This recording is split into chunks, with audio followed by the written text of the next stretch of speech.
బాపట్ల జిల్లాలో అడవులదీవి police station పరిధిలోని నిజాంపట్నం మండలం అచ్యుతాపురం గ్రామంలో అశ్రునయనాలతో పోలీస్ డీఎస్పీ వికేశన వెంకటేశ్వరరావు అంతిమయాత్ర నిర్వహించారు.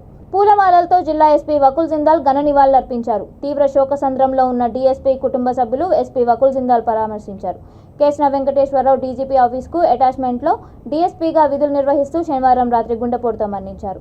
ఈ సందర్భంగా ఎస్పీ వకుల్ జిందాల్ మాట్లాడుతూ పోలీస్ శాఖకు కె వెంకటేశ్వరరావు చేసిన సేవలు ఎన్నలేనివని, ఆయన లేని లోటు తీర్చలేనిదన్నారు. ఆయన కుటుంబానికి పోలీస్ శాఖ ఎప్పుడు అండగా ఉంటుందని, శాఖాపరంగా కుటుంబానికి రావాల్సిన అన్ని రకాల పరిహారాలు, రాయితీలు సకాలంలో అందించడానికి కృషి చేస్తామని ఎస్పీ తెలిపారు. అనంతరం పోలీస్ శాఖ అధికారుల లాంఛనాలతో డీఎస్పీ పార్థివ దేహానికి అంత్యక్రియలు నిర్వహించారు. ఆయన మృతి పట్ల జిల్లా పోలీస్ అధికారులు మరియు సహోద్యోగులు విచారం వ్యక్తం చేసి వారి కుటుంబ సభ్యులకు ప్రగాఢ సానుభూతి తెలిపారు. ఈ కార్యక్రమంలో జిల్లా ఎస్పీతో పాటు DCRB DSP G Lakshmaiah, Repalle DSP T Muralikrishna, DSP inspector A Srinivas, Repalle rural CI A Sivashankar, ఇతర పోలీస్ అధికారులు, సిబ్బంది పాల్గొన్నారు.